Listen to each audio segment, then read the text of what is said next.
yemiadeiye part of this. Adenike agbẹ́sẹ̀ lọ ọlọ́jọ́ ìbí òní òkú oríire. Purchase your tracks today.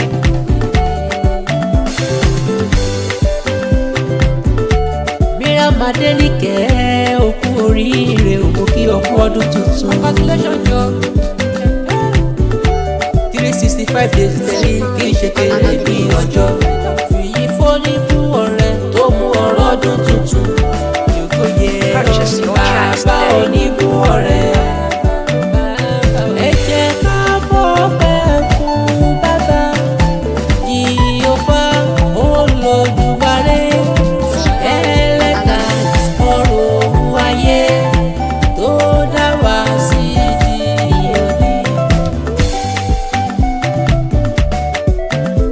Purchase your tracks today. Àyájọ́ tàbí ọdún máta kọjọ́ gbọ̀njọ́ ọlọ́jọ́ ìbí tí ó bẹ́ẹ̀ happy birthday to you. Happy birthday, yeah. Purchase your tracks today. Agbẹ́sẹ̀ lọ ọlọ́jọ́ ìbí oríire.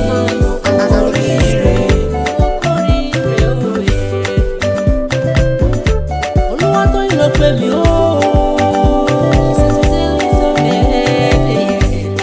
Purchase your tracks today. Adenike ó tún ti lé lọ́dún sí wà dàgbà wà dùnkù láyé onífọdún lè ṣàṣemọ́. Bóyá olùtúmọ̀já ibi tí wọ́n já ní ìlú Purchase your tracks today. bí ọ̀hún jẹ́ bọ́ ọlọ́gọ́gọ́ ni. Ọmọ wọn ní Ikorodu ọ̀gá ọmọ aṣálẹ̀ jẹjẹ lẹ́ni tó lọ bèrè ìgbà ya bẹ̀ nílé ògbọ́lé bẹ́ẹ̀ lóde ọmọ oníjú ẹ̀fà nílé Purchase your tracks méjì today. jíjẹ méjì títà méjì tó kù lọ́rẹ̀ bíbọ ẹ̀ ọmọ akérúgbó kẹrù ọgbọ ọmọ akélọ́dọ̀ kẹrù ọgbọ lọ́dọ̀ mẹ́gùn wọgbọ bàrà rí ibà ló kọ́ mẹ́gùn wọgbọ rẹ́mọ. Purchase your tracks today. Pátápátá wò lọ lábàá rárá gbogbo yín pátápátá lọ gà ara yín lọ fi pé ní kóòdù gàmú kí ọláyé rè. Miriam ọdún yá sàn sówó àtúnṣe sí rere Adenike gbogbo yín gbọdún ọdún kan.